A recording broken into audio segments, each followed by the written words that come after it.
Millionaire tried to ridicule his maid, but what she started playing changed everything.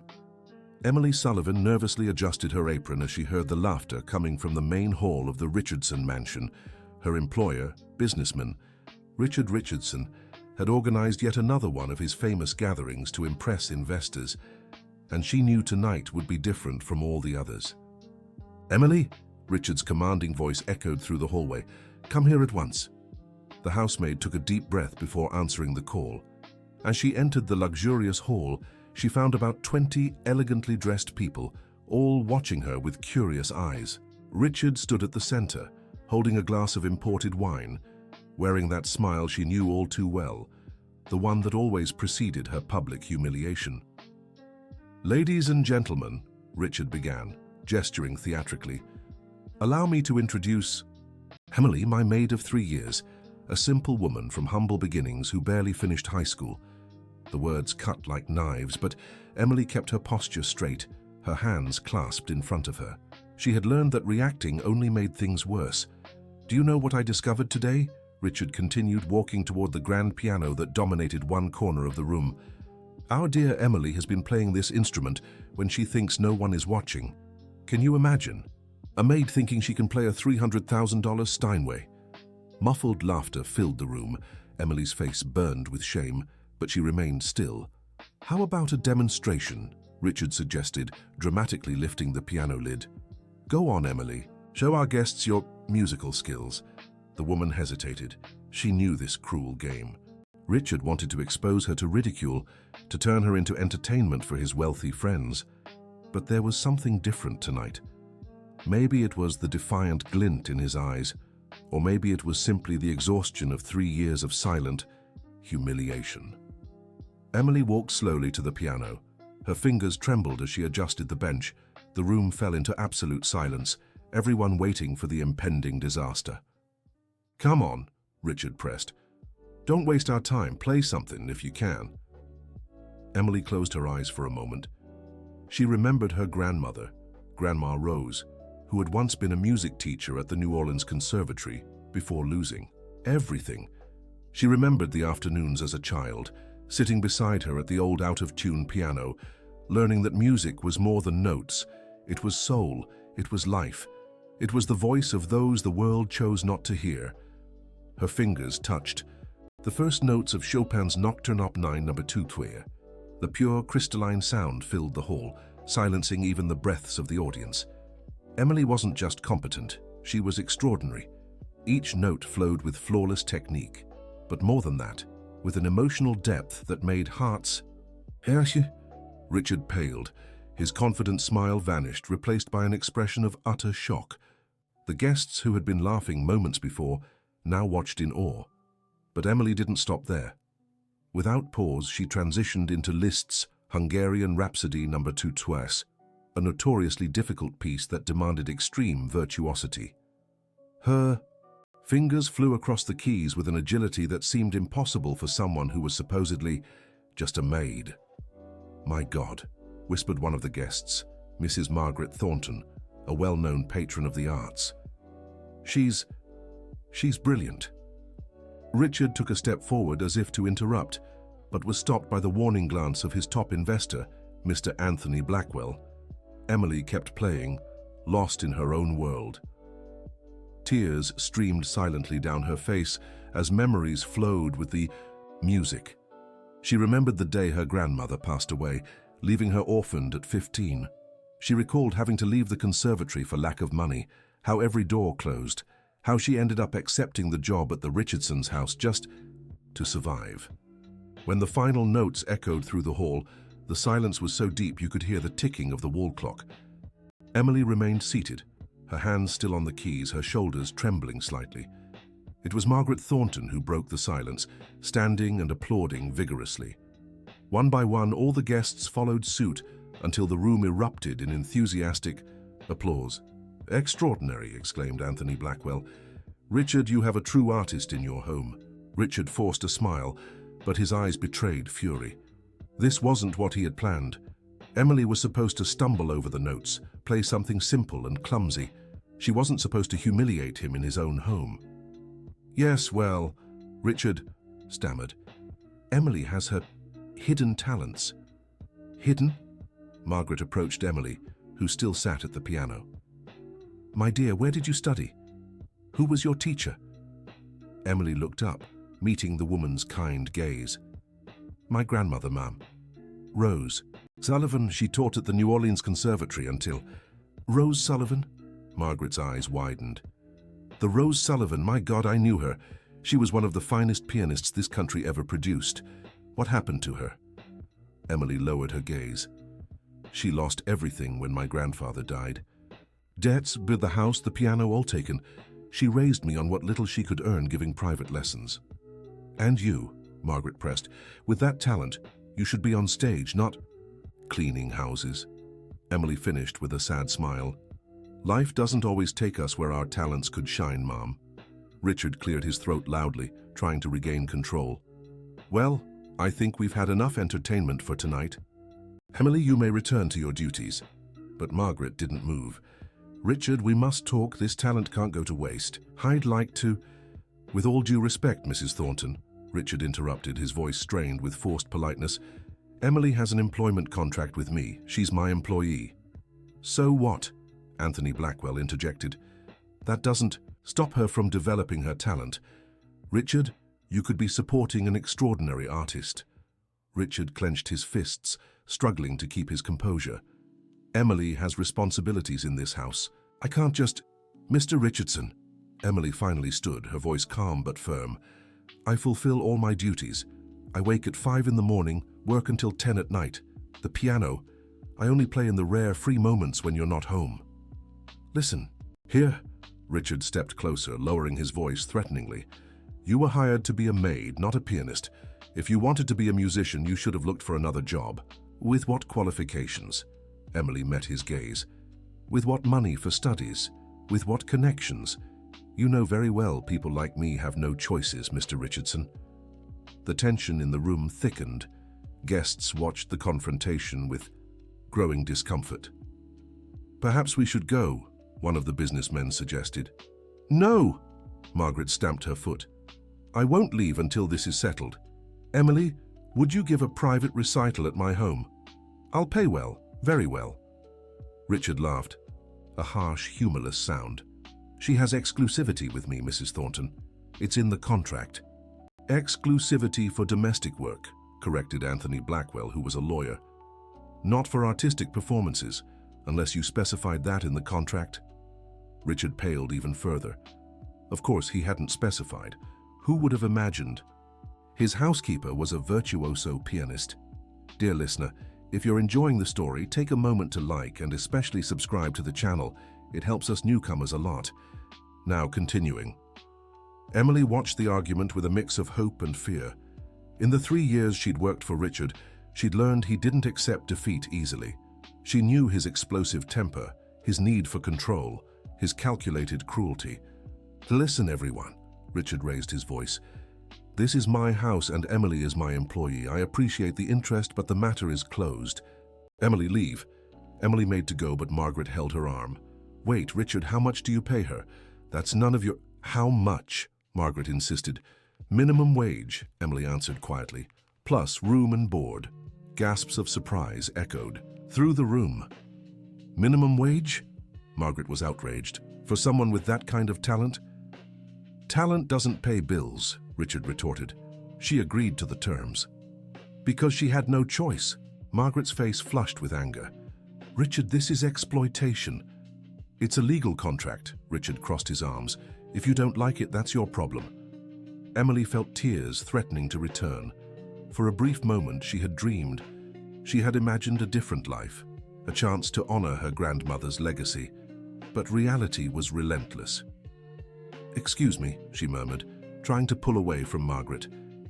I need to prepare dinner. Dinner? Anthony Blackwell shook his head. Richard, you have an internationally caliber pianist cooking your meals.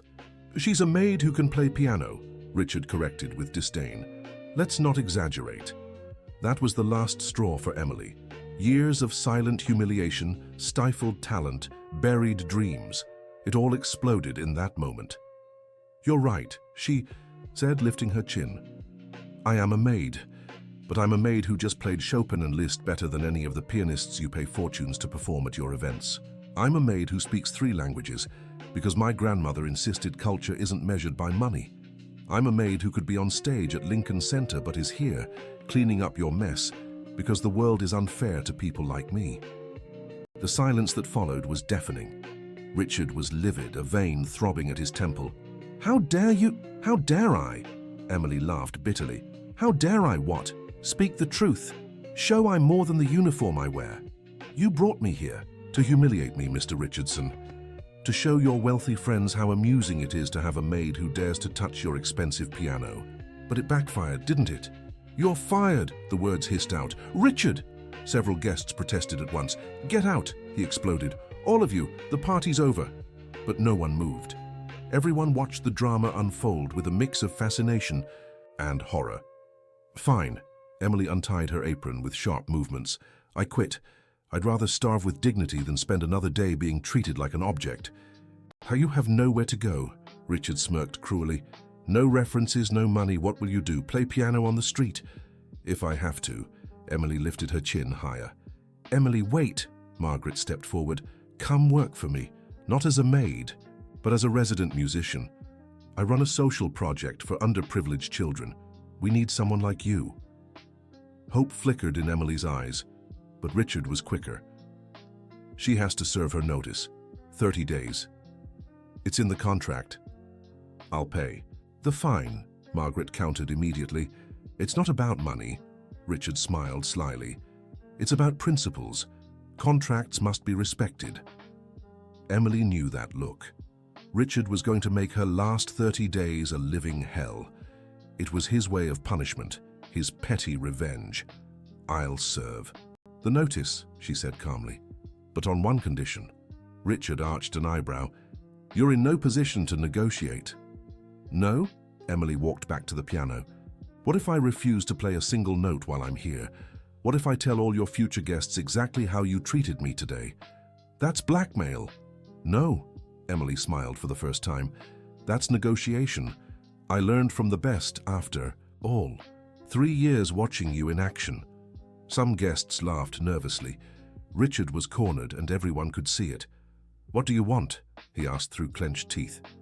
Respect, Emily replied simply. For the next 30 days, you'll treat me with respect.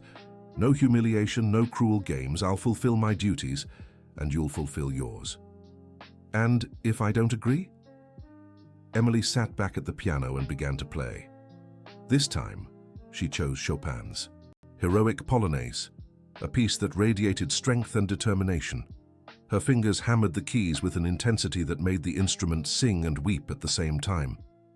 Then I'll play, she said over the music. I'll play until your neighbors call the police. I'll play until you beg me to stop. I'll play the story of my grandmother, of my life, of the injustice you represent. Richard looked around. His guests watched Emily with undisguised admiration. He had completely lost control of the situation. Stop, he ordered. Emily kept playing. I said stop. She played louder. Fine. Richard punched the wall. 30 days. After that, you're out of my house and my life for good. Emily stopped playing, stood up, and gave a small curtsy. With pleasure, Mr. Richardson. Margaret approached her. My dear, you were magnificent. Here's my card. On the 31st day, I want you at my house. Thank you, ma'am. Emily took the card as if it were treasure. One by one, the guests began to leave. Many stopped to greet Emily. Some discreetly left calling cards. Others murmured words of encouragement. When the last guest was gone, Richard and Emily were alone in the hall. You'll regret this, he said quietly. Maybe, Emily replied, but at least I'll regret being myself, not your shadow. She walked toward the door but stopped before leaving. You know, Mr. Richardson, you could have been different. You could have taken pride in discovering talent. You could have helped me. You'd be remembered as a patron, not an exploiter. I don't need moral lessons from a maid. No, Emily agreed sadly. You don't need anything but your own ego. That's why, deep down, you're poorer than I am. She left, leaving Richard, alone with his silent piano and his bitter victory. That night, Emily lay in her small bed in the back room and let herself cry. They weren't tears of sadness, but of relief. For the first time in 3 years, she had stood up for herself. She had played not just to entertain, but to assert her existence. But she knew the next 30 days would be a test. Richard Richardson wasn't a man to accept defeat, and she had just humiliated him in his own home in front of important people. The next morning, Emily woke at 5 as usual. She put on her uniform, pinned up her hair, and went to the kitchen. To her surprise, she found Richard already awake, sitting at the table with a cup of coffee. "Good morning, Mr. Richardson," she greeted cautiously. "Emily," he said without looking up from the newspaper, "change of plans. Starting today, you won't be cleaning the house anymore."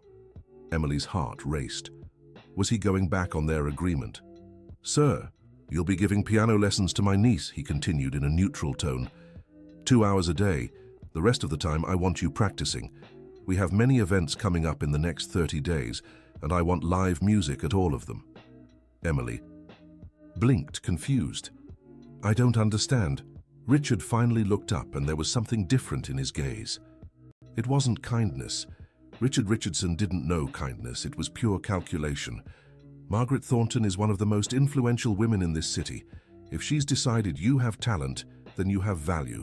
And I, Emily, never waste anything of value.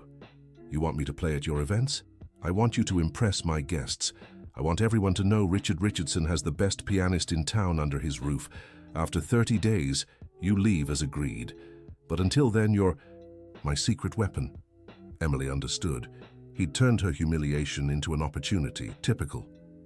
"What about your niece?" "Olivia is 12. Her parents insist she learn piano. She's been through 5 teachers. None lasted more than a month." "Why?" Richard smiled, and it wasn't pleasant.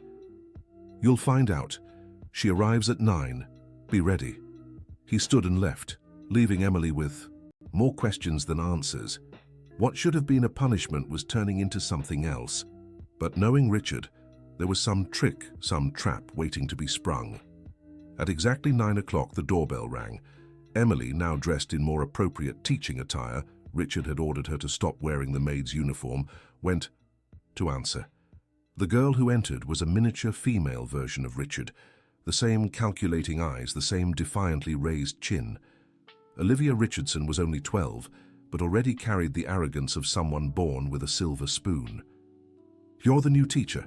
The girl looked Emily up and down. "The maid." "I'm a piano teacher," Emily replied calmly. "And you must be Olivia." "Miss Olivia to you." The girl brushed past her without ceremony. "Where's Uncle Richard?"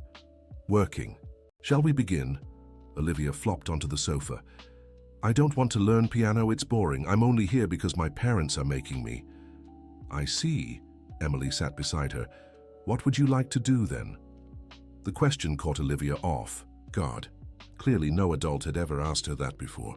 "It doesn't matter what I want," she said defensively. "It always matters," Emily insisted gently. "Music is expression. If you don't want to express yourself, there's no music, just noise." Olivia narrowed her eyes. "You don't talk like a maid." "Because I'm not defined by just one thing," Emily stood. "No one is, not even you. I'm Olivia Richardson. Everyone knows who I am." "No." Emily walked to the piano. "That's what you're called. Who you are, that's far more interesting." She began playing a soft melody, something modern she'd heard on the radio. Olivia tried to keep her bored expression, but Emily noticed her feet tapping to the rhythm. "Do you know this song?" Emily asked. "Maybe," Olivia shrugged. "Is it from your favorite band?" "How do you know my favorite band?" Emily smiled. "You're wearing their bracelet, and your eyes lit up when you recognized the song." Olivia looked at her bracelet as if seeing it for the first time. You can teach real songs? Not those boring classical ones?" "I can teach anything," Emily kept playing, "but on one condition." "Here it comes. For every real song you learn a classical one too. Fair deal?" Olivia considered it. "Why should I trust you? You're just my uncle's employee." Emily stopped playing and looked directly at the girl. "Because I'm the only person in this house who wants nothing from you, Olivia. I don't want your money. I don't need your parents' approval, and I'm not afraid of your uncle. I'm only here for 30 days. We can waste that time with power games, or we can do something interesting. Your choice. For the first time. Since she arrived, Olivia seemed genuinely curious. You're not afraid of Uncle Richard. Everyone's afraid of him. I have something he can't take from me, Emily resumed playing. I know who I am. That makes me dangerous to people like him. Can you teach that? What? Not being afraid. Emily stopped playing again, touched by the sudden vulnerability in the girl's voice. It's not about not being afraid, Olivia. It's about not letting fear decide for you. Come, sit here with me. Hesitant, Olivia approached the piano. Now, Emily positioned the girl's hands on the keys. The first thing you need to understand is that the piano isn't your enemy. It's your voice when words aren't enough. My mother says a lady should play the piano. Olivia made a face. Your mother is both right and wrong. Emily gently guided her fingers. A lady should play the piano if she wants to express herself through music, not because someone told her to. You sound like my therapist. You have a therapist? I've had 3. Olivia tried pressing a key. Gave up on that too. Emily noticed the tension in the girl's shoulders, the stiffness in her posture. This child carried more weight than she should. You know what your posture tells me? Emily adjusted Olivia's shoulders gently. That I have scoliosis? That you're always ready for battle. Relax. The piano isn't a battlefield. Everything's a battlefield in the Richardson family, Olivia muttered. Emily felt a pang of compassion. Money didn't buy peace of mind. Then let's call a truce, she offered. 1 hour a day, no battles, just you, me, and the music. It can be our secret. I'm not good with secrets, Olivia admitted. I always end up telling someone. Then we won't call it a secret, we'll call it a refuge. Refuge, Olivia savored the word. I like that. For half an hour, Emily worked patiently with the girl, teaching her the basics. Olivia was smart and quick to learn, but her impatience sabotaged her. I want to play the whole piece now, she complained after her 5th mistake. Music is like building a house, Emily explained. Brick by brick, if you try to skip steps, it all falls apart. I hate waiting. I used to hate it too, Emily confessed. My grandmother used to say impatience is the luxury of those who've never truly needed something. Your grandmother sounds boring, Olivia remarked, but without malice. She was wonderful, Emily smiled at the memory. And she was right. When you truly want something, you learn patience. Because the alternative is having nothing. Is that why you work for Uncle Richard? Because you need to? Yes, Emily was honest, but in 30 days I won't need to anymore. You're really leaving? I am. What about me? Emily looked at the girl, seeing past the arrogance, past the act. She saw a lonely, pressured child searching for something real in a world of appearances. You'll be fine, Emily assured her, because now you know there's a refuge. Even when I'm gone, the piano will still be here, and everything you learn stays with you forever. Promise. I promise. The door to the hall swung open abruptly. Richard entered, followed by an elegant woman who could only be Olivia's mother. How's the lesson going? Asked Amanda Richardson, Richard's sister. Fine, Olivia answered quickly, and Emily noticed the girl had instantly slipped back into her mask of indifference. Emily is being very patient, she added in a tone that suggested this was a flaw. Amanda assessed Emily with the same calculating look the family had. The maid. Richard told me about the little performance yesterday. It was enlightening for everyone, Emily replied diplomatically. I hope Olivia isn't too difficult. She has the Richardson temperament. She has potential. Emily kept her tone neutral. With patience and practice, she could become a fine pianist. I don't want her to be fine, Amanda was direct. I want her to be exceptional. That's what we're paying for. Emily noticed how Olivia flinched slightly at her mother's words. Exceptionalism isn't bought, Mrs. Richardson. It's earned. Amanda narrowed her eyes, ready to retort, but Richard intervened. Let them work, Amanda. We have that meeting in 20 minutes. Olivia, behave, Amanda ordered before leaving. And practice. I want to see real progress this time. When they were alone again, Olivia kicked the piano bench. I hate when she does that. Does what? Talks about me like I'm not here, like I'm a project, not a person. Emily sat beside her again. You know what my grandmother used to do when the world felt too heavy? What? She played, but not just anything. She played her anger, her sadness, her frustration, turned feeling into sound. How? Emily placed her hands on the keys and began to play something intense, almost violent. The low notes rumbled like thunder, while the high ones cut like lightning. This, she said as she played, is anger. Then softly she transitioned into something melancholic, the notes flowing like tears. And this is sadness. Olivia watched, fascinated. You teach that, how to play feelings, if you want to learn. I do, Olivia said, with a conviction she hadn't shown before. I want to play so loud they have to hear me. Not the notes, but me. Then let's begin, Emily smiled. But first you need to learn to listen to yourself. Close your eyes. Why? Trust me. Olivia closed her eyes. Now put your hand over your heart. What do you feel? Beats. That's your first rhythm. Everything in music starts there, with the rhythm of your own heart. For the next few minutes, Emily guided Olivia through simple exercises in body and musical awareness. For the first time, the girl seemed genuinely engaged. Emily's phone buzzed. It was a message from Richard. Dinner for 12 tonight. I want Chopin and Debussy. Don't disappoint me. Emily sighed. The power games continued. What is it? Olivia asked. Your uncle wants me to play at a dinner tonight. He always does that. Olivia rolled her eyes. Uses people as decorations. You're very perceptive for 12. Therapy?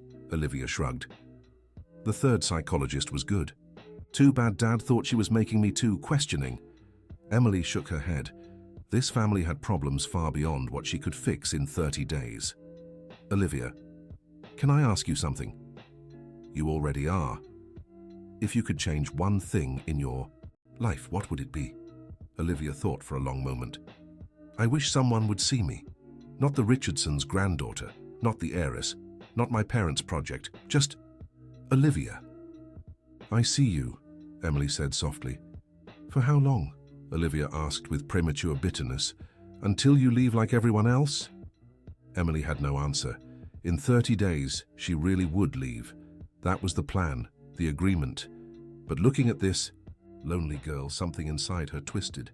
Here's what we'll do, she proposed. For the next 30 days, I'll teach you everything I can. Not just piano, but how to find your own voice. And when I leave, you'll have the tools to keep going on your own. How's that? Better than nothing, Olivia admitted. Then let's make the most of the time we have. The rest of the morning flew by. Olivia proved to be a diligent student when genuinely interested. By noon, she could already play a simple melody with both hands. I'm doing it, she exclaimed, amazed at her own progress. You certainly are, Emily confirmed proudly. And this is just the beginning. Can I come back tomorrow? I'll be here. Olivia hesitated at the door. Emily, thank you for seeing me. Before Emily could respond, the girl ran off, leaving behind an echo of clumsy but sincere notes.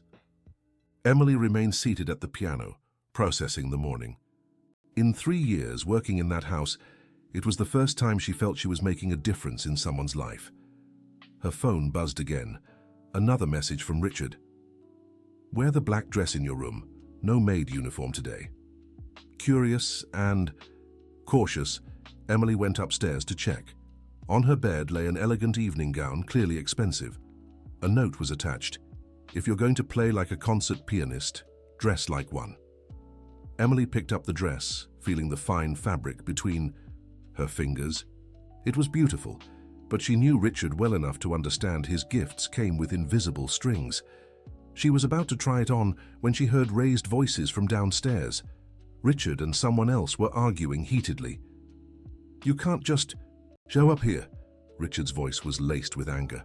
It's my house too, a woman's voice shot back. Or have you forgotten? Emily froze. She knew that voice, though she hadn't heard it in months. Samantha Richardson, Richard's wife, had returned. Carefully, Emily crept down a few steps, just enough to hear better.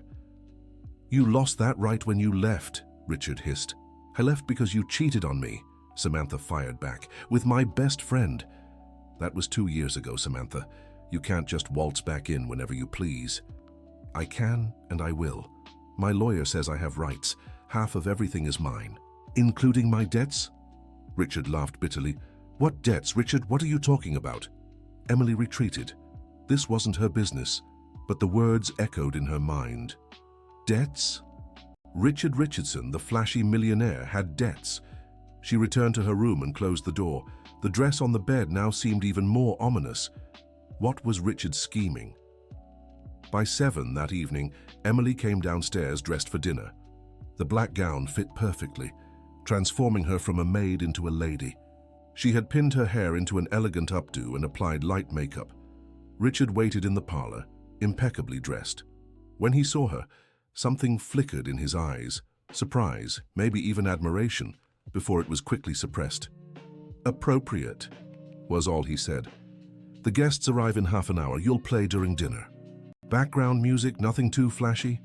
"Understood," Emily agreed. "And Emily?" He stepped closer. "No virtuoso pieces tonight. I don't want you stealing the show again." "I thought you wanted to impress your guests." "I want them impressed by me," Richard clarified. "By having a private pianist. You're the accessory, not the main attraction." Emily kept her expression neutral, though she seethed inside. Even dressed in silk, she was still just an object to him. The guests began arriving. They were different from the night before. Younger, more aggressive. Emily recognized the type. New money, ambitious entrepreneurs, people who measured worth in figures. "Richard!" A burly man clapped the host on the back. "Where's this marvelous pianist Margaret won't stop raving about?" "Over there." Richard gestured dismissively toward Emily. "Emily, this is Gregory Patterson, a business associate." Emily nodded in greeting and began to play softly. She chose calm, unthreatening pieces, just as Richard had ordered. But even restrained, her skill was evident. Several guests approached the piano throughout the evening, watching her fingers dance across the keys. "Incredible," remarked a blonde woman. "Where did you study?" "With my grandmother," Emily replied without stopping. "That's it? No conservatory?" "Life doesn't always give us the opportunities we deserve." Emily kept her tone light. "Philosophical," the woman laughed. "Richard, your pianist is a philosopher too." "She's full of surprises," Richard replied curtly. The dinner proceeded without incident. Emily played for 2 hours straight, her hands beginning to ache. But she showed no discomfort. She'd learned to hide pain long ago. It was while playing a Strauss waltz that she saw it. In the piano's reflection, she noticed Richard passing an envelope to Gregory Patterson. The man quickly counted what appeared to be money and shook his head. "This isn't even half of what you owe me," Gregory whispered, but Emily heard it clearly. "Next week," Richard promised, "we'll close that deal and I'll settle everything." "Better. You know I'm not as patient as the banks, Richard." Emily quickly looked away when Richard turned toward her. She kept playing as if she'd seen nothing, but her mind raced. Richard Richardson was in financial trouble. That explained a lot. Dear listener, if you're enjoying the story, don't forget to like and subscribe to the channel. It helps us newcomers a great deal. Now back to the story. By 10 in the evening, guests began to leave. Emily was exhausted, but maintained her composure until the final chord. "You may go," Richard dismissed her when they were alone. "Leave the dress on the bed. You might need it again." Emily went upstairs without a word. But as she passed Richard's office, she noticed the door, slightly ajar. Papers were scattered across the desk, numbers underlined in red. She shouldn't pry, it wasn't her business. But curiosity won. She quickly glanced at the documents. What she saw shocked her. Foreclosure notices, bank debts, failed investments. Richard Richardson was on the brink of bankruptcy. Interesting reading. His voice made her jump. Emily turned, her heart pounding. Richard stood in the hallway, his eyes dangerously narrow. The door was open. "And you thought you had the right to snoop?" He stepped into the office, closing the door behind him. "Do you know what happens to maids who are too curious?" "I'm not your maid anymore," Emily reminded him, trying to keep her voice steady. I'm your temporary pianist, remember? Same thing. Richard stepped closer. You work for me, and now you know things you shouldn't. I won't tell anyone. No? He laughed humorlessly. Why should I believe you? Because I have nothing to gain, Emily answered honestly. Your money problems aren't mine. Richard studied her for a long moment. You know your problem, Emily. You're too clever for your own good. Smart maids are dangerous. Desperate people are more dangerous, Emily shot back. And you're desperate, aren't you? That's why you turn me into entertainment. You're trying to impress investors. Careful, his voice dropped dangerously.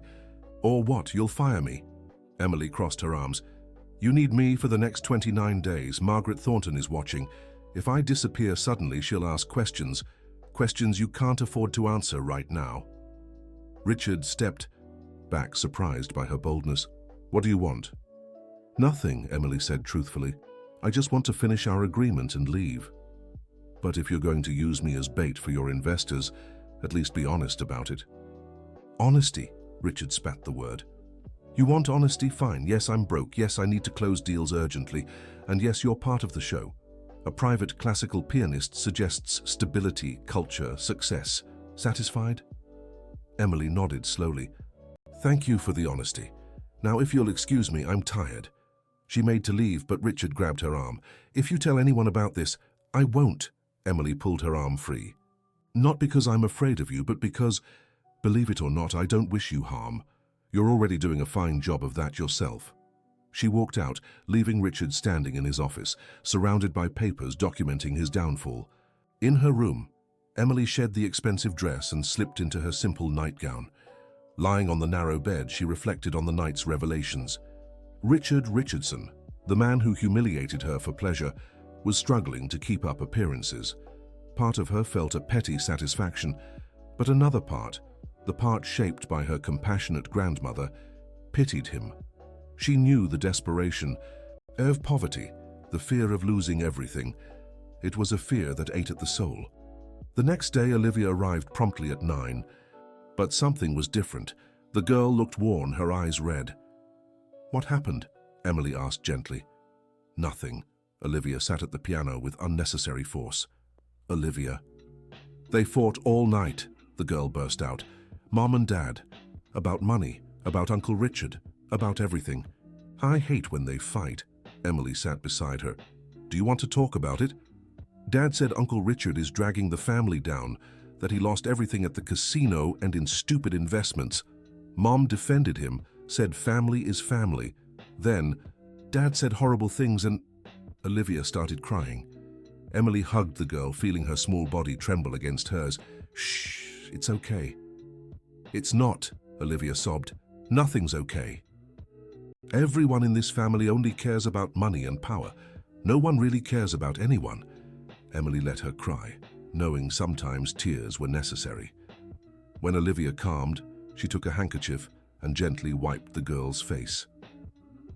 You know what we do when the world outside is too chaotic. What? Olivia sniffled. We create our own world. Emily guided the girl's hands to the piano. Here, in this space, we decide what matters. How about we make something beautiful today? Just the two of us? Olivia nodded weakly. But first, Emily continued, let's turn that sadness into music. Remember what I taught you yesterday about playing feelings? I remember. Then play. Don't think about notes or technique. Just let it out. Olivia hesitated, then began pressing the keys randomly. At first it was just disjointed noise, but gradually a pattern emerged. Deep, heavy notes like the weight in her chest. Sharp and dissonant ones like the screams she wanted to release. That's it, Emily encouraged. Keep going. For several minutes, Olivia poured her anguish into the piano. When she finally stopped, she seemed lighter. I feel no better, she admitted, surprised. Music is therapy, Emily smiled. Cheaper and more effective than many therapists. You should charge more then, Olivia tried to joke. Some things don't have a price. Emily began playing a soft melody. Now shall we work on that piece you wanted to learn? The rest of the lesson flowed better. Olivia was more focused, as if the musical outburst had cleared her mind. She progressed quickly, surprising them both.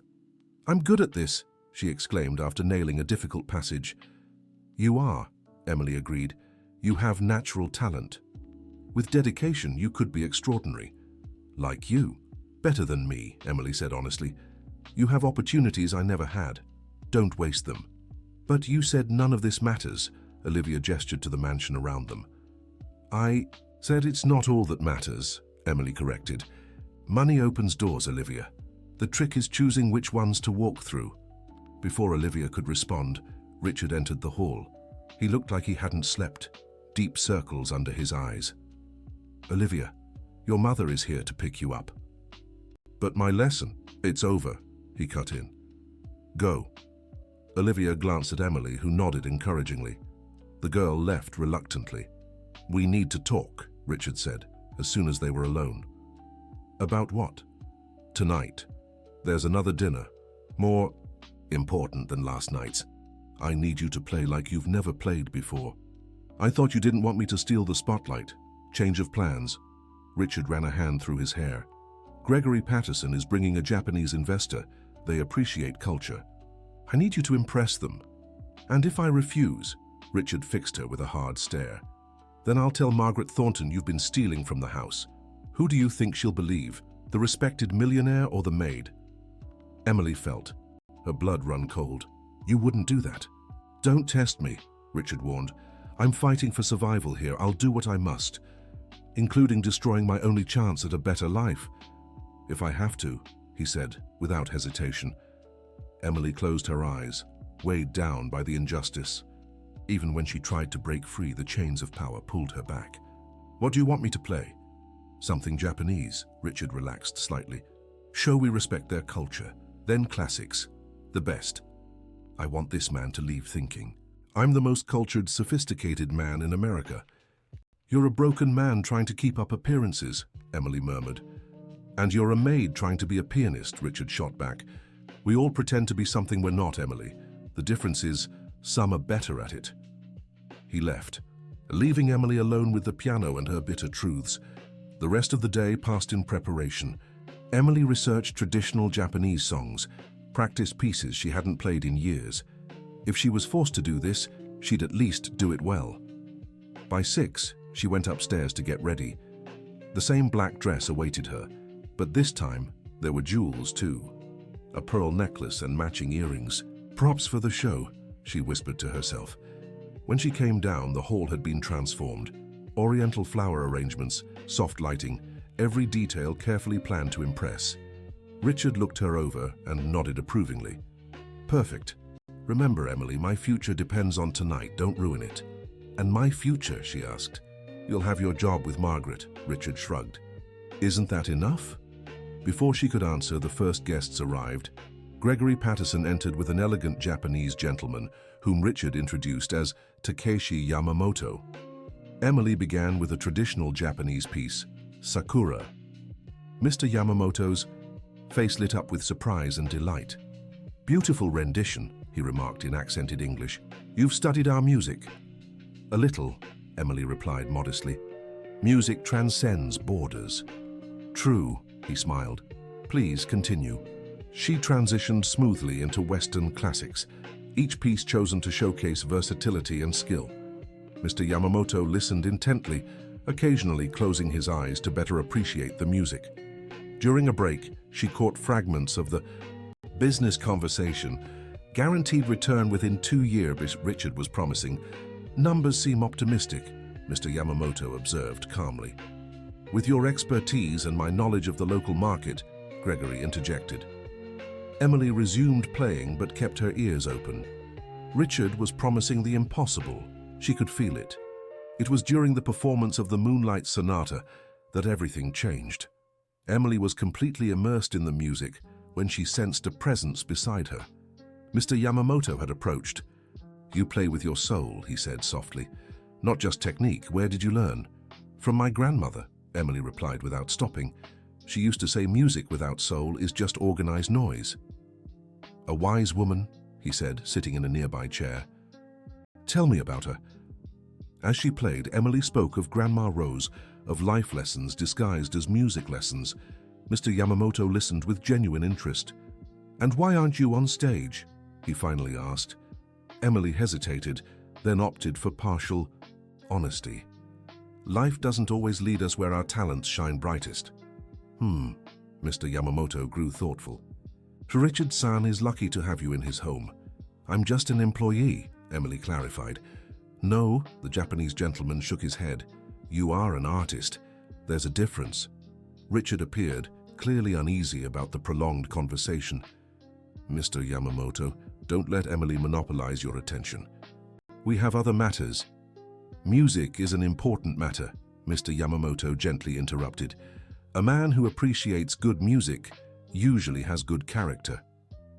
"Exactly why I keep Emily here," Richard tried to regain control.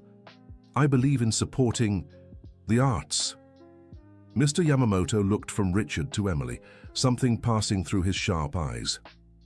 "I see," was all he said. The dinner continued, but Emily noticed Mr. Yamamoto seemed less enthusiastic about Richard's proposals. Something had shifted during their conversation. Near midnight, as guests prepared to leave, Mr. Yamamoto approached her again. "Thank you for the music," he said, discreetly handing her a card. "If you ever want an audience in Japan, reach out." Emily quickly tucked the card away before Richard could see. When everyone had left, Richard was furious. "What did you say to him?" he demanded. "We talked about music," Emily replied calmly. "He was interested until he spoke with you. Then he grew distant. What did you do?" "I played the piano." Emily kept her voice neutral. "As you asked. You said something, I know you did." Richard punched the wall. "Months of negotiations ruined." "Maybe he just realized you're desperate," Emily suggested. "Experienced businessmen recognize desperation." Richard turned to her with dangerous eyes. "You did this on purpose, sabotaged my chance." "I played the piano," Emily repeated. "If your deal depended solely on that, perhaps it wasn't so solid. To begin with." "You'll pay for this," Richard vowed. "One way or another." Emily went up to her room, Mr. Yamamoto's card burning in her pocket. Another door had opened, but at what cost? The next morning, Emily woke to urgent knocking. It was Olivia in tears. "He's taking away my lessons," the girl sobbed. "Uncle Richard says I can't study with you anymore." Emily hugged the girl, fury boiling in her chest. Using a child as revenge was low, even for Richard. "Hush," she comforted. "We'll fix this." She went downstairs with Olivia, finding Richard in his office. "Was this necessary?" she asked, gesturing to the weeping girl. "You ruined my opportunities." Richard didn't even look up from his papers. "I cut off yours. Olivia has nothing to do with our problems, doesn't she?" Richard finally met her gaze. "She's my niece. You're my employee. I decide who teaches what in my home." "Please, Uncle," Olivia begged. "Emily is the only teacher who's ever managed to teach me anything." "Then maybe the problem is you, not the teachers," Richard said cruelly. Olivia recoiled as if slapped. Emily felt something break inside her. Humiliating her was one thing, hurting a child was something entirely different. "You know what your problem is, Richard," Emily said calmly. "You're so miserable that you need to spread your misery to everyone around you. Your wife left. Your business is failing, and all you know how to do is blame others." "Shut up," Richard stood up threateningly. "Does the truth hurt?" Emily didn't back down. "You had everything, money, family, opportunities, and you wasted it all. Now, you want to destroy the only good thing in this girl's life, because an investor realized you're a fraud?" "Get out," Richard shouted. "Out of my house, now." "No," Olivia clung to Emily. "She can't go. She promised 30 days.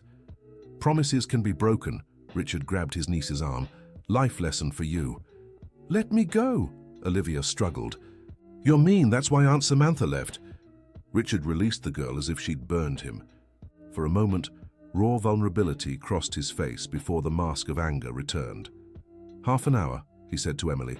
"Get your things and leave." Emily nodded, taking Olivia's hand. "Come with me."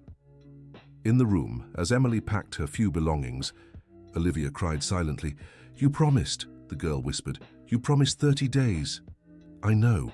Emily knelt before her. "And I'm sorry." But some promises life doesn't let us keep. Everyone always leaves, Olivia hugged her knees. Mom, Dad, now you... Emily cupped the girl's face in her hands. Listen, I'll tell you a secret. Remember the card the Japanese gentleman gave me yesterday? Olivia nodded. He has my contact now, and you know who else does? Mrs. Margaret. That means even if I leave this house, I'm not leaving your life. Not if you don't want me to. Promise? This time, Emily smiled through her own tears. It's a promise I can keep. As soon as I settle in with Mrs. Margaret, I'll ask your parents for permission to continue your lessons. What do you think? Uncle Richard won't allow it, Olivia sniffled. Your uncle doesn't run the whole town, Emily winked. Besides, your parents want you to learn piano, remember? We'll figure it out. Emily finished packing. There wasn't much. 3 years fit into a single worn-out suitcase. Emily, Olivia asked softly, do you think Uncle Richard is mean because he was born that way or because he chose to be? The question was too profound for a 12-year-old. Emily considered carefully. I think people become bitter when they let fear control their lives. Your uncle is very afraid of failing, of being abandoned, of not being good enough. And instead of facing those fears, he turns them into cruelty. I'm scared too, Olivia admitted, of being alone, of not being loved. But you don't let fear turn you into someone cruel, Emily hugged the girl. That makes all the difference. A knock at the door interrupted them. It was Amanda, Olivia's mother. I heard what happened, she entered, looking uncomfortable. Richard called me. I came to say goodbye. Emily stood up. Amanda studied her for a moment. You know, Emily, I always thought it was strange. A woman with your education and talent working as a maid. Life takes us down unexpected paths, Emily replied diplomatically. Yes, Amanda glanced at her daughter, then back at Emily. Olivia has talked a lot about you these days. Said you understand her. Your daughter is special, Mrs. Richardson. She just needs someone to see it. Mom, Olivia interjected, can't we hire Emily? Pay for private lessons? Richard wouldn't approve, Amanda hesitated.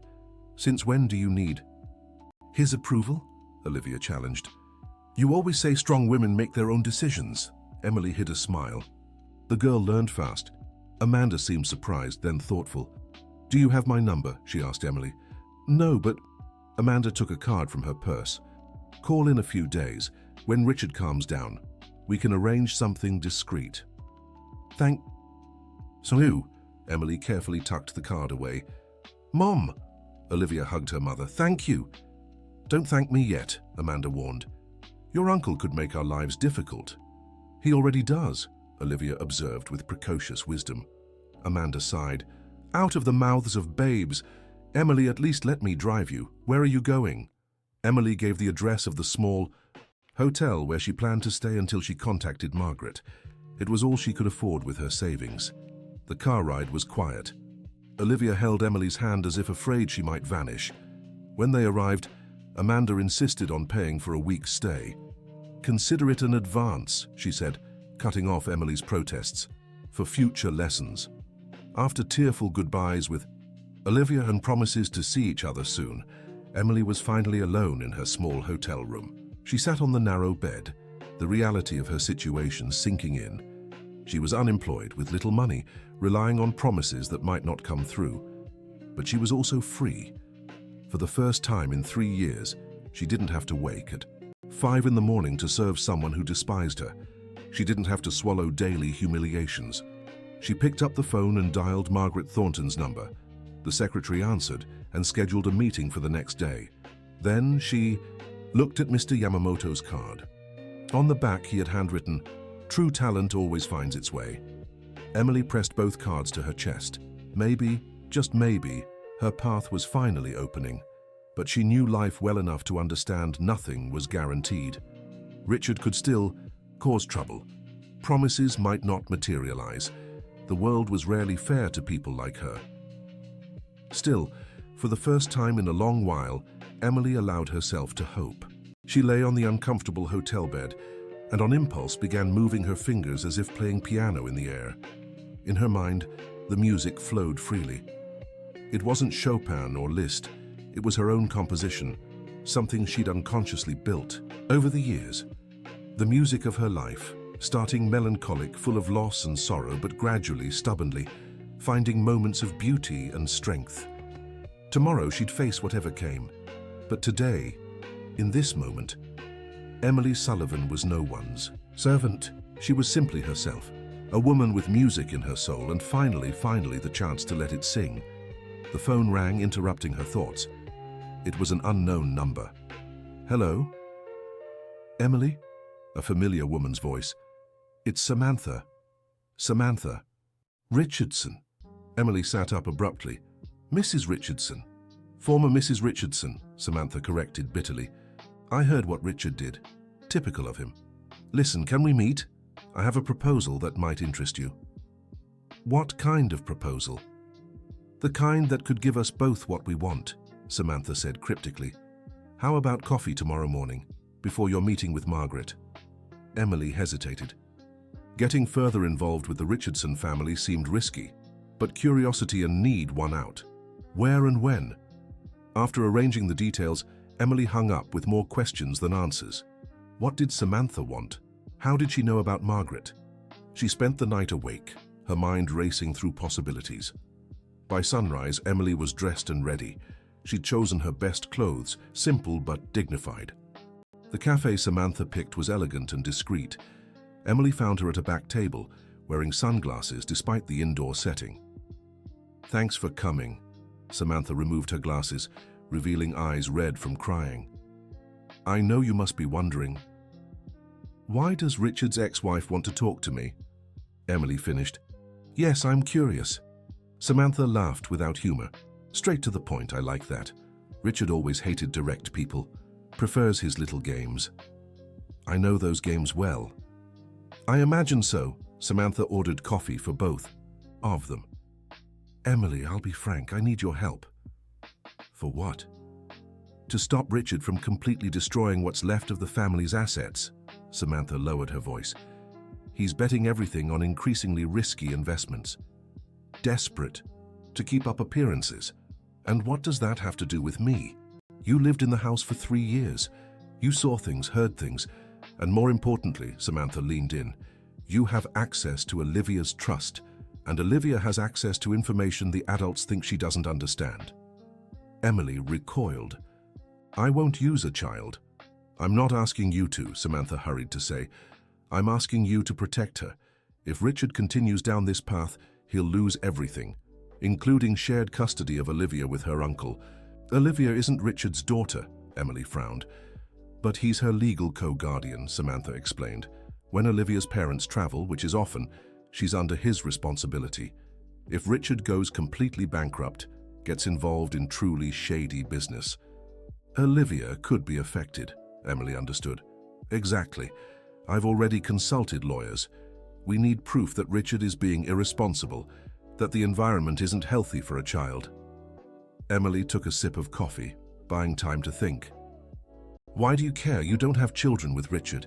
"No," Samantha agreed. "But I lived with Olivia for years. She was like a daughter to me. After I left, Richard cut off contact, another one of his cruelties. And what do you gain by exposing Richard?" "Justice," Samantha said simply, "and maybe the chance to be part of Olivia's life again. Amanda and I were friends before. Well, before everything went wrong." Emily considered. There was truth in Samantha's words, but something else too. "You still love him," she observed. Samantha choked on her coffee. "What? No. How could—" "Your eyes," Emily said gently. "The way you say his name. You hate him, but you also love him. It's complicated." Samantha lowered her head. "Richard wasn't always like this. When we married, he was different. Ambitious, yes, but also generous, funny. Money, power, changed him. Or maybe just revealed who he always was." "And you want to save him from himself?" "I want to save Olivia," Samantha insisted. "And if in the process Richard wakes up to reality before losing everything, well, that'd be a bonus." Emily finished her coffee thoughtfully. "What exactly do you want me to do?" "Stay close to Olivia. Margaret will hire you, I'm sure. Use that position to keep an eye on what Richard's doing. If you find something truly dangerous or illegal, I'll let you know," Emily finished. But I won't actively spy, I won't go looking for trouble. Fair, Samantha agreed. Just stay alert. For Olivia. Emily nodded slowly. She wasn't entirely comfortable with the arrangement, but her concern for Olivia was genuine. There's something else, she said. Richard mentioned debts, big debts, with people who aren't as patient as banks. Samantha paled. He wouldn't be that stupid. Loan sharks? I don't know details, Emily admitted, but Gregory Patterson didn't seem like the type who accepts excuses. My God, Samantha covered her face. It's worse than I thought. Emily, promise me you'll keep Olivia away from all this. I'll do what I can, Emily promised, but I have no legal authority. But you have influence, Samantha took her hand. Olivia trusts you. That's worth more than any legal document. The two women said goodbye with promises to stay in touch. Emily headed to her meeting with Margaret, her mind heavy with new worries. The Thorntons' residence was everything the Richardsons was not. Elegant without being showy, wealthy without arrogance. Margaret greeted her personally, dismissing formalities. Emily, so glad you came. I heard about the incident with Richard.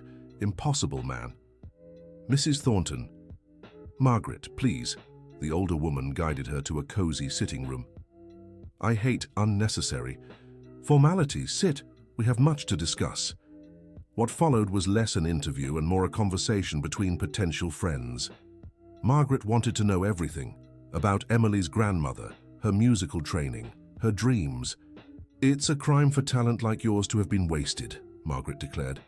But we'll fix that. My offer is simple. You'll work at our cultural center, teaching music to underprivileged children. Fair salary, benefits, and free time to develop your own musical career. Emily blinked, surprised by the generosity. It's more than I expected. It's less than you deserve, Margaret corrected. But it's a start. What do you say? I accept. Emily didn't hesitate. When can I start? Monday, Margaret smiled. Need help with housing? I can arrange.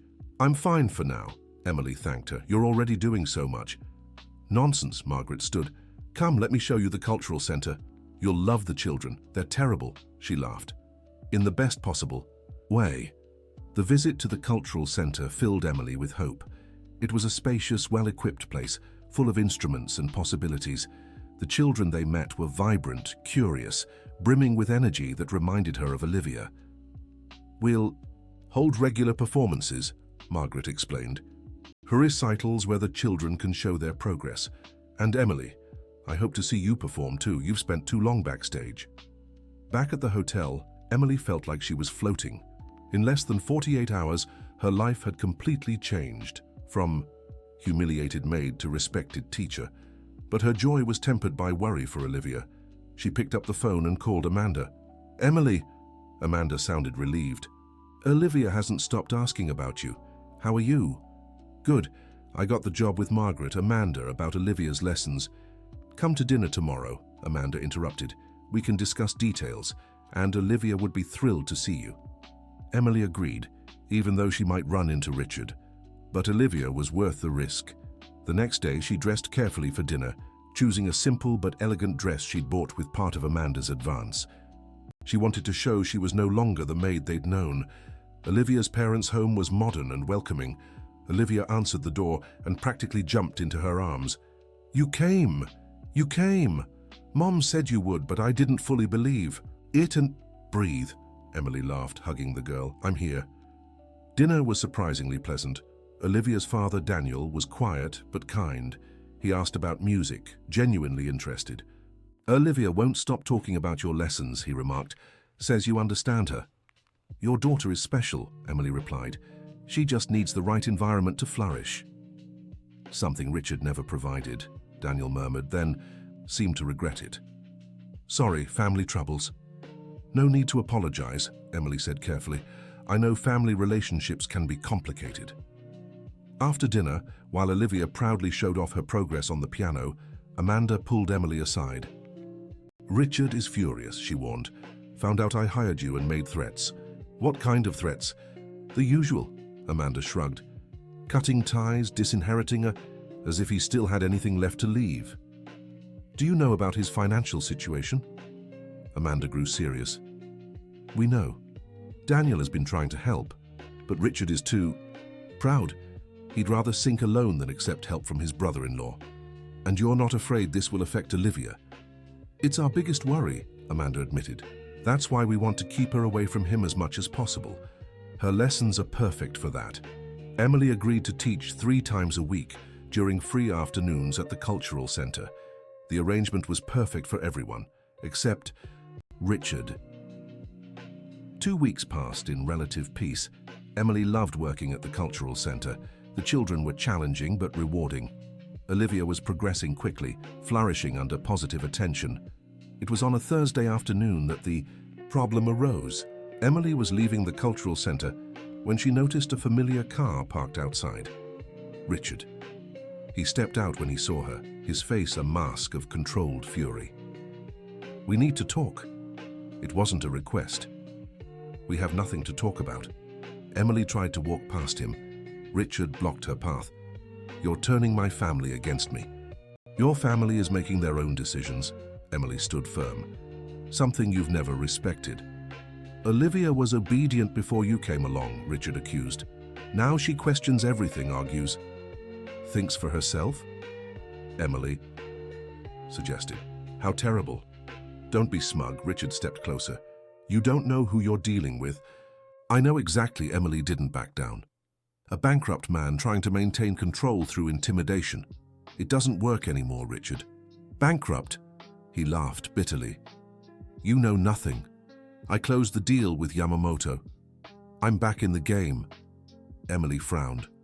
That didn't make sense. Mr. Yamamoto had seemed completely uninterested. "I don't believe you." "Believe it," Richard smiled, but it was joyless.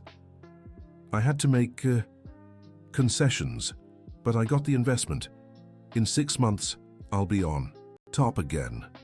"What kind of concessions?" "Nothing that concerns you," Richard looked away. "The point is, I'm not finished, and when I regain my position, I'll remember who stood against me." "Is that a threat?"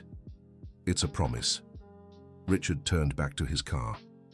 "Tell Olivia her uncle sends his regards, and that soon, very soon, things will go back to how they were." He drove off, leaving Emily with a sinking feeling. What concessions had Richard made? And why had Mr. Yamamoto changed his mind? She called Samantha immediately. "Richard said he closed the deal with the Japanese investor. Something isn't right." "Impossible," Samantha sounded shocked. "My sources said Yamamoto flat out refused. Unless what? Unless Richard agreed to impossible terms." "Emily, I need to look into this. Keep Olivia away from him for now." But keeping Olivia away would prove harder than expected. The next day, Richard showed up at the girls' school, demanding his guardianship rights. Emily only found out when Amanda called in a panic. "He took Olivia, said it's his weekend and the school couldn't stop him." "Calm down," Emily tried to think. "He won't hurt Olivia, she's his niece." "You don't understand." Amanda was crying. Daniel found something out. Richard didn't make a deal with Yamamoto. He borrowed money from dangerous people to fake the investment. He's using it to lure other investors. It's fraud. Emily's blood ran cold. "We need to get Olivia out of there." "Daniel is on his way now with our lawyer." But Richard locked himself in the house with her. "Emily, I'm so scared." "I'm going there," Emily decided. "Olivia trusts me. Maybe I can help." "No, it could be dangerous." But Emily had already hung up. She took a taxi to the Richardson mansion, her heart racing. Richard was desperate, possibly involved with criminals. He wasn't thinking clearly. When she arrived, she found Daniel and 2 lawyers at the gate along with a police car. "Emily!" Daniel ran to her. "He's not answering. Olivia has been in there for hours." "Let me try." Emily approached the intercom. "Richard, it's me, Emily. Let me in." Silence. "I know you can hear me," she continued. "Olivia must be scared. Let me see her. That's all." "Go away." Richard's voice sounded distorted through the intercom. "All of you. Olivia is fine. We're just spending quality time together." "Uncle Richard," Olivia's voice echoed faintly. "Why is the police outside?" Nothing important, sweetheart, Richard answered, away from the intercom. Just a misunderstanding. Richard, Emily tried again. I know you're in trouble. Let me help. Olivia shouldn't see this. Help? Richard laughed hysterically. Like you helped by ruining my deal with Yamamoto. No, thank you. What do you want? Daniel shouted. Tell us what you want, and we'll make it happen. A long silence followed. I want my life back, Richard finally replied, his voice breaking. I want respect. I don't want to owe money to people who break legs. Can you give me that? Emily exchanged alarmed glances with Daniel. The situation was worse than they thought. Richard, she kept her voice calm. Open the gate. Let's talk.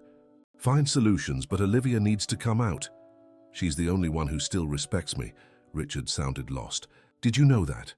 Everyone else sees me as a failure, but Olivia, she still calls me uncle, still smiles when she sees me.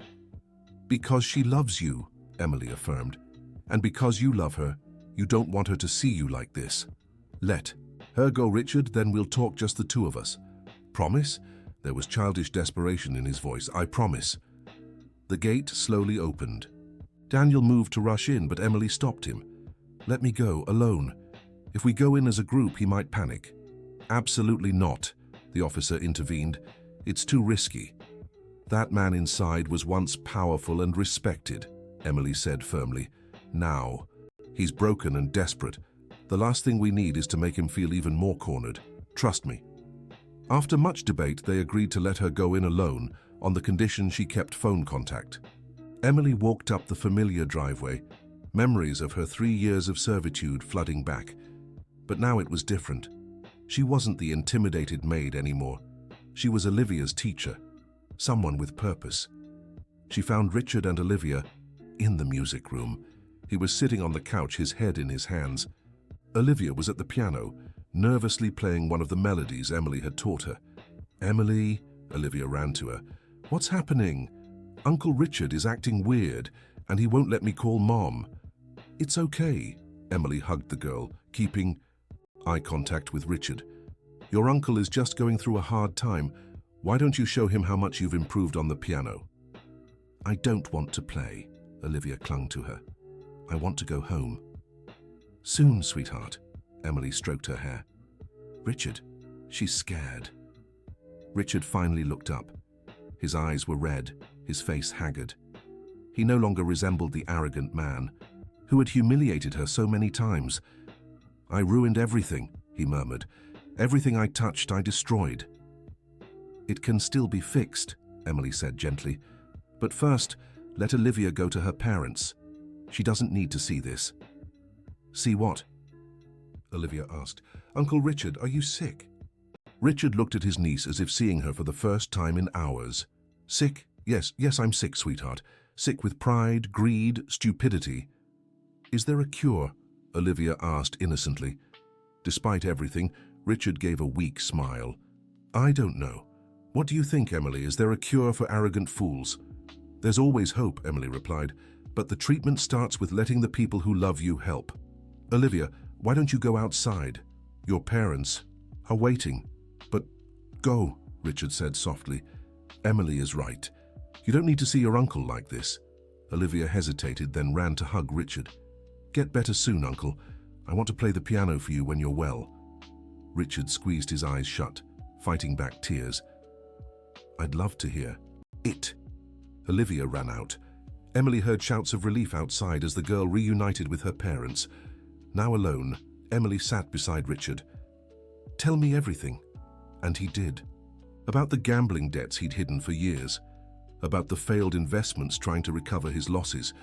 About the money borrowed from loan sharks to keep up appearances. About the fraud he was trying to pull off.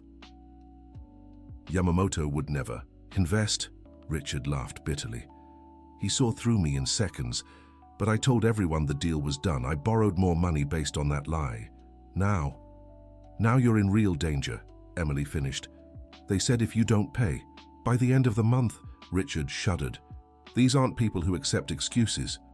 How much? Richard said the number. Emily held her breath. It was more than she'd earn in 10 lifetimes. Daniel can help, she suggested. Daniel barely tolerates me. Richard shook his head. And even if he wanted to, he doesn't have that kind of cash. What about Margaret? Other, wealthy friends? I've burned every bridge. Richard stood, walking to the piano. You know what's ironic? I spent my life measuring worth in money. Now that I've lost everything, I realize the only valuable things were the ones without a price. Samantha, Olivia, even you. Me? You showed me who I really was. Richard pressed a random key. That night when you played, I saw it in everyone's eyes.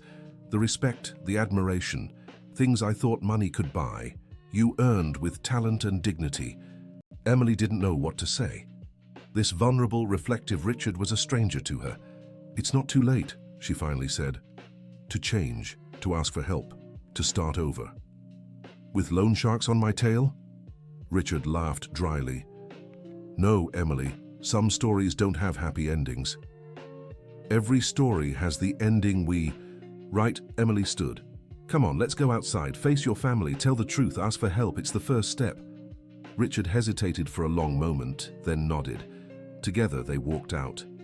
Daniel and Amanda waited anxiously, Olivia between them. Richard, Daniel stepped forward. We need to talk. I know. Richard lowered his head. I need help.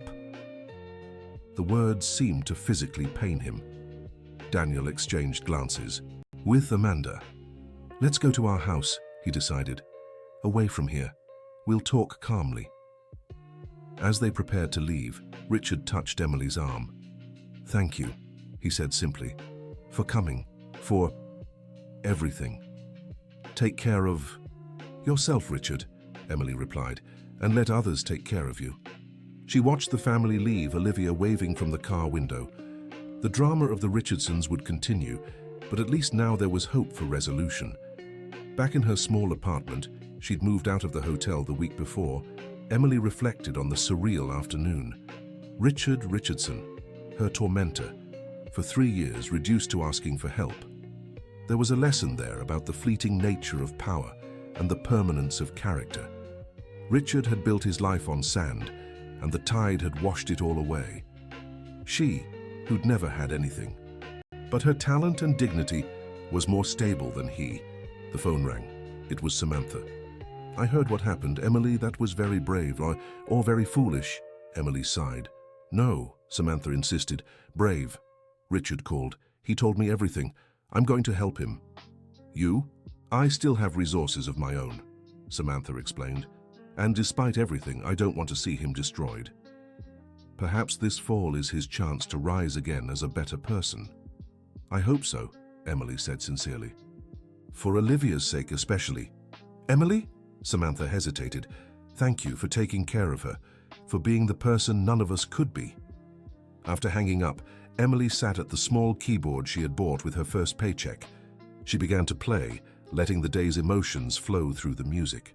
The melody that emerged was complex, themes of pain and redemption intertwined, dissonances resolving into unexpected harmonies. It was the music of imperfect lives seeking grace. Dear listener, if you're enjoying the story, take a moment to like and especially subscribe to the channel. It helps us a lot as we're just starting out. Now continuing.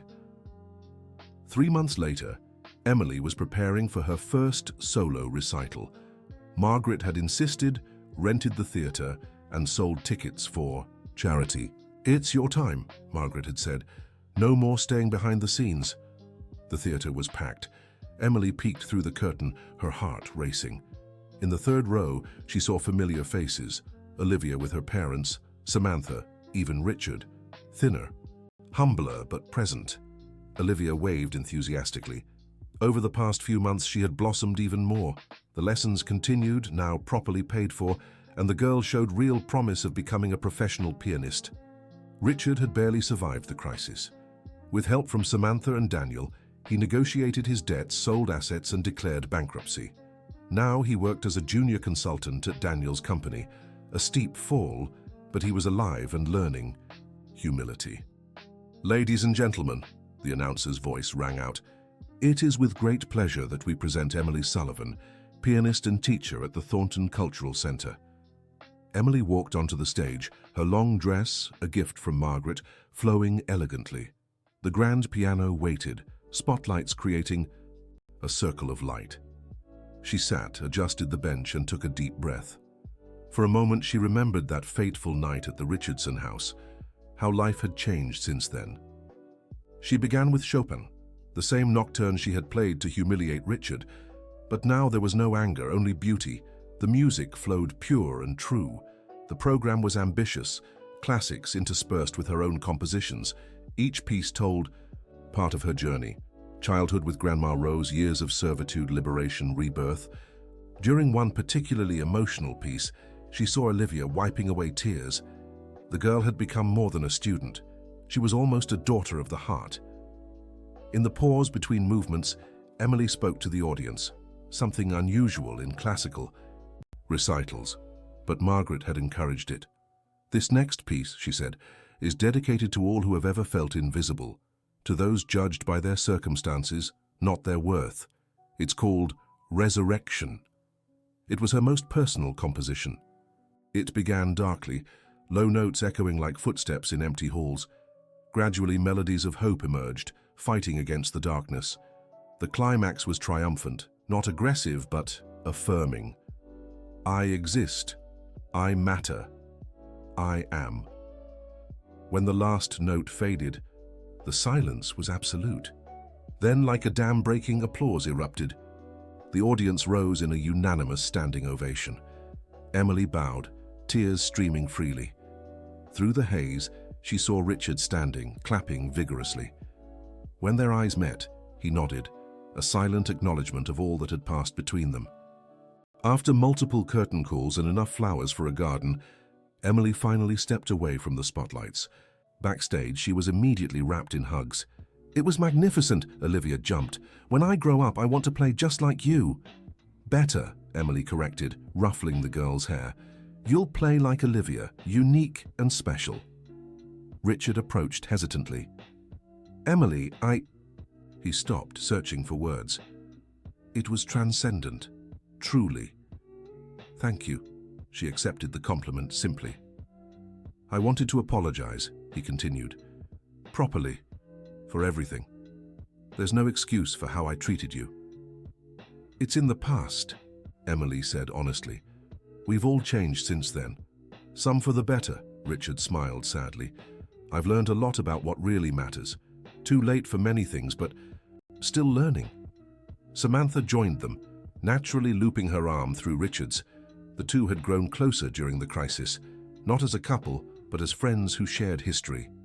"We're proud of you," Samantha told Emily. "All of us." The celebration continued in the theater's foyer. Margaret had organized a charity reception. Emily mingled, meeting arts patrons, receiving invitations to perform at other venues. "There's international interest," Margaret whispered excitedly. "That gentleman over there, a scout from Carnegie Hall, and the woman in blue represents the Paris Conservatory." Emily smiled, but her focus was elsewhere. In the corner, she noticed an elderly woman watching everything with tears in her eyes. Something familiar. "Excuse me," Emily crossed the room. "Ma'am, are you all right?" The woman looked up and Emily felt a jolt. The same eyes, the same determined chin. "Are you related to Rose Sullivan?" she asked, her heart racing. "Sister," the woman confirmed, her voice trembling. "Younger. Sarah Sullivan. I read about the recital in the paper. When I saw your name, my great-niece's name..." Emily nearly stumbled. "Family, after all these years alone." "Aunt Sarah?" she whispered. "But Grandma said the family..." "We grew apart," Sarah admitted regretfully. "Old fights, foolish pride. When Rose lost everything, I tried to help, but she was too proud. Then I lost touch, only learned she'd passed years later." The two embraced, crying over decades of separation. Emily proudly introduced Sarah to everyone. Olivia immediately adopted her newfound great-aunt, bombarding her with questions about Rose. She played just like Emily, Sarah shared, but with such fire once at a competition. Stories flowed, filling gaps in Emily's history. She learned she had cousins, that her grandmother had been even more extraordinary than she'd imagined, that musical talent ran deep in the Sullivan family. Near midnight, as the reception wound down, Emily found herself at the piano again. She couldn't resist. There was too much music inside her. She began playing softly, and one by one, the remaining guests gathered. Olivia sat beside her, adding simple harmonies she'd learned. It was a perfect moment, not because it was grand, but because it was real. A room full of imperfect people, some who'd hurt each other, others who'd found each other, all united by music. Richard watched from afar, Samantha at his side. "You know," he said quietly, "I spent my whole life chasing the wrong things.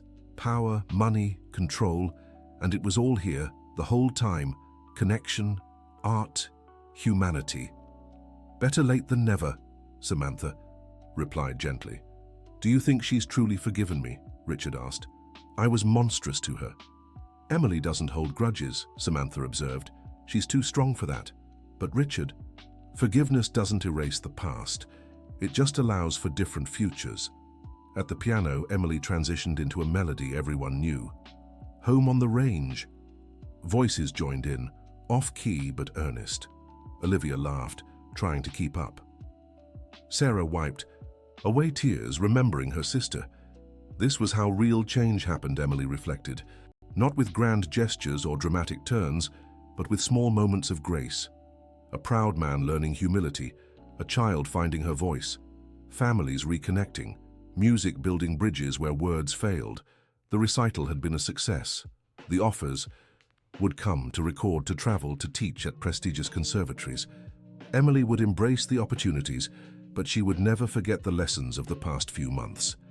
Talent without character was empty. Power without compassion was destructive. But music with soul and purpose, could transform lives. She kept playing, Olivia by her side, new and old family surrounding her, until the last notes dissolved into the night air. It wasn't an ending, it was a beginning.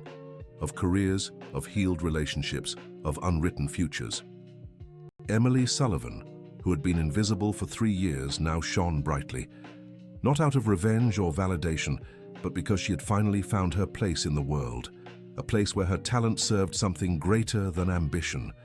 Where music was medicine, a bridge, and redemption. The theater lights began to dim, signaling the end of the evening. But for Emily and all those touched by her journey, the music would keep playing. In Olivia's lessons, in Richard's hard-earned humility, in the hearts of children discovering they had a voice. That was how the world changed. One note at a time, one life at a time, one chance at grace at a time, and somewhere Emily was sure Grandma Rose was smiling. The end of the story. Now tell us what you thought of the story and where you're reading from. Do you think Emily made the right decisions? Your opinion is very important to us. Leave a like and subscribe for more heartwarming stories.